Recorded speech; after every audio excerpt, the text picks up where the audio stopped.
So now there is an opening for an offensive line coach. Here are the candidates we know of, and there certainly will be more added to this, or likely will be more. Scott Peters, who was the assistant offensive line coach for 4 years for Bill Callahan, I would imagine he's under consideration. Andy Dickerson, the Browns brought in as an offensive coordinator candidate. I said it at the time.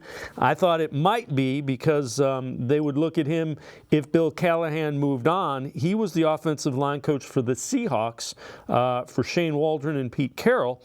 And a guy that people are throwing out there who I think is intriguing is Mike Munchak, longtime offensive line coach, was with the Steelers, among others. Head coach from 2011 to 2013 with Tennessee Titans. He was the offensive line coach last for the Denver Broncos in 2021. 63 years old, so still a relatively young guy. Former offensive lineman.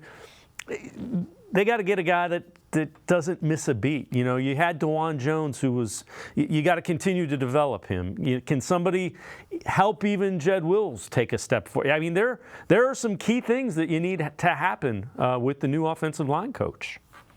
Yeah, I like to name Mike Munchak, given that you had Bill Callahan and he had head coach experience.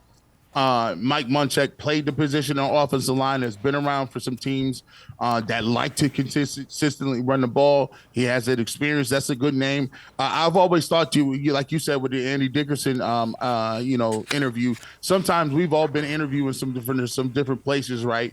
And sometimes this has happened to me. You bring me in or bring somebody else in, and when you're doing hiring, and you think, okay, well, let me see your resume. You see the resume. They may not have the experience.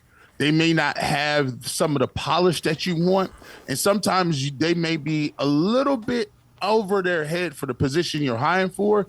But you take a look, take your pen, mark it down and say, hey, listen, I think this guy might be a guy we can call back for a different role. I think he may be better suited for.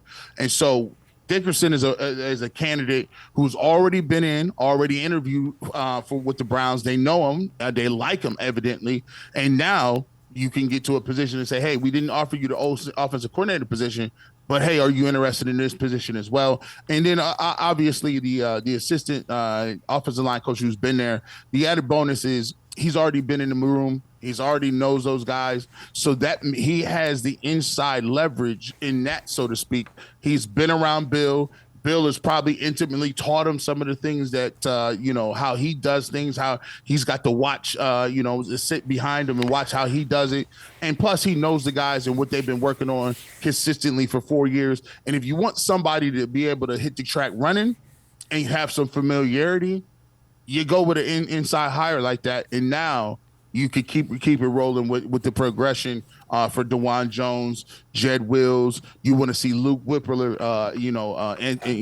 guys like that consistently growth and have those guys come to fruition. So that may be an option as well. Yeah, and again, that gives you some consistency. You would assume Bill Callahan, just because of the type of guy and the type of coach he is, probably took him under his wing. That's probably a mentor of his. So don't discount the possibility of Scott Peters getting that. I know he's pretty well thought of around the league as well.